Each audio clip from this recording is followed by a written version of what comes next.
Welcome back to the channel, everybody. The General is here, and thanks for coming back to the channel. We always appreciate you watching the videos. Like and subscribe. Let us know in the comments what you want to see. And we just had a pretty epic fight just a moment ago. Yeah, it was our longest straight through ever, coming right off of our last roll, which was the longest time till first submission. Last roll. Yeah. And so one of the ideas we were thinking, what kind of occurred to us as we were rolling, is it's sort of like a, I'm not sure what to call it, but the idea of like taking your opponent's energy away. We've talked about this before, kind of like bleeding your opponent little by little, but also the psychological idea of not allowing your opponent to know that they're doing that to you. And so how do I do the first thing, like kind of offensively? I think one of the ways is to, anytime I'm in contact with the other person, if I can create leverage on Mike's arms or something, so that what I'm doing is I'm leaning, but what he's doing is he has to, like, his arm is like pushing against me a little bit, so his muscles are working just a little bit more than mine. And that's the entire kind of, as we're doing this, that's what's happening the whole time. Yeah, and like, so we just did over an hour, right? Normally, like, our rolls are probably, I'd say, like close to like 50 minutes total or whatever, something like that. We went over an hour, and largely due to the lack of submissions, and we always finish on a submission, unless barring like extenuating circumstances, like a hard out, like gotta go type thing. And it took a long, like a long time to get to that last submission, so it just kept us going. And like, I would say over that hour, that little bit, like, you know, it adds up, and then by the end, you know, there's a dramatic difference. If you're able to maintain that little advantage, you know, it grows and grows and grows.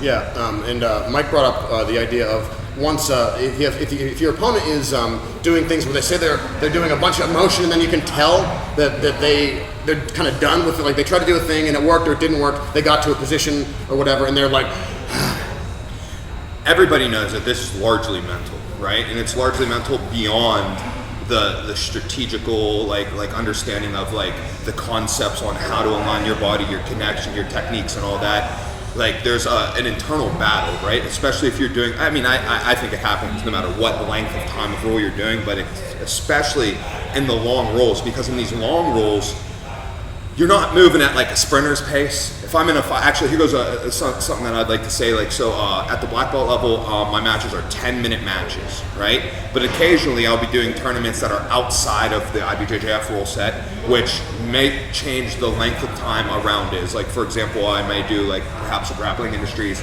and my match might be a 5 or a 6-minute match, and I feel that most of the time I get more tired in the 5 to 6 minute match than I do the 10-minute match, because when you're going into a 10-minute match, like, it's like you like kind of like in the back of your head, especially after having experienced it, you kind of like have an understanding, like you're like, dude, like if I'm gonna like use like my athleticism, I'm not gonna be able to sprint this 10 minutes, right?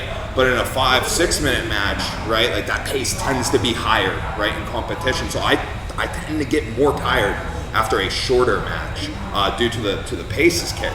So when we're rolling these hour-long rolls, these hour-long sessions here, I'm definitely not carrying a sprinter's pace, right? It just doesn't make sense for what we're doing for me to do that. You know, you die out real quick, as we're talking about. Imagine that little chipping away that Jared's doing at me. Like, dude, it's not taking on big chunks at a time. So when you're in these like moments of like positions that move a little bit slower than maybe they normally would, man, you're talking to yourself, and there's no doubt about it. Like, I would be shocked if someone told me they didn't have an internal dialogue going on. And dude, towards the end of it, a lot of it's just like talking yourself off the ledge from quitting. You know, like there were several moments today where I was like, based off of a conversation that Jared and I had last roll, I was like, damn, I gave him too much knowledge. He knows I'm thinking about quitting. And like, and then that negative, I like started like steamrolling, and I could feel it was like, he was like feeling like he was getting stronger and stronger. Like he was like more confident, like the longer it went. And things like that. So that's just internal dialogue, and that's a part of it that I think I actually like it. Yeah, I like when else do I get to do that? Right. Like, so yeah, maybe like a marathon runner or something. Yeah, you know, but we get to do it in a sport that we really enjoy. You know, if you really enjoy running, then that's tremendous. Cycling, same thing. whatever it may be. But I really, really enjoy this, and this is a way that I can like get into like those deep waters where you mentally test yourself. And the other thing, so that we were talking about is like, so for example, today you had me in a couple really tight buggy chokes, and like while I'm in these buggy chokes, and I'm like, okay, my frame's in a good spot. If I can hold it here, get my chest a little higher over, but it's tight.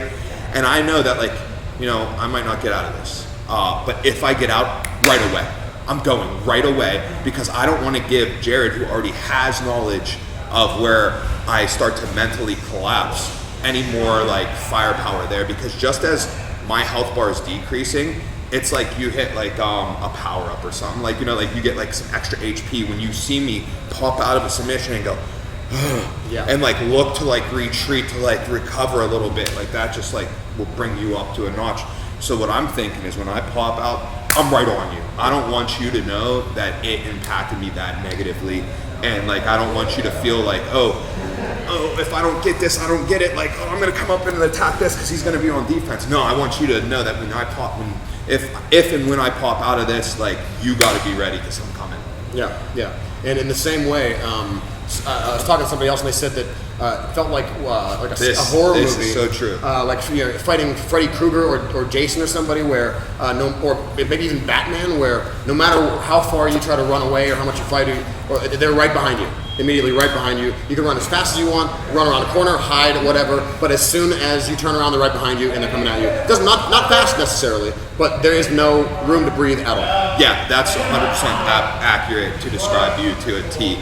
I never feel like that moment of like, and I felt it in, I think, everybody that I've trained with, that I train with like consistently, right? Like if I've only trained with you once or twice, we may have not got to that point, but that like that like moment where it's just like they're fighting, and it's just like that point of practice, that point of the round. And you know, maybe it was set up for it to be that way. Like maybe we're shark tanking somebody, so like it's like not necessarily me like breaking you, it's the cumulative of all of us breaking, like, oh, you know, we're getting you ready for something. So not like saying anything bad about anybody, but I've never felt that with you, like that moment of like, you know, and like I look for that, and like I think everybody who's a seasoned competitor knows that, you know, knows that like, and it's just like boom, that's where you drive through it. Yeah. So I think that's pretty much it for this topic.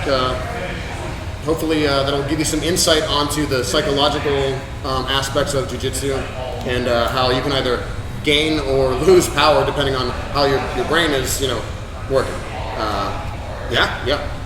So thanks for watching. Thanks to Coach Mike for being here once again. Do the liking, the subscribing, hit the bell, and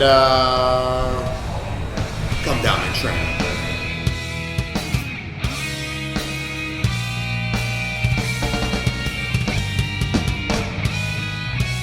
See? Give me a couple claps. Cool. I feel like we could probably wrap all that idea in like one thing. Right? Yeah. Like energy, Oh, dude. Like the other person's psychology. Yeah, I think when it starts bouncing, it's got to flow out. Yeah. All right. Ready? Yes. Okay.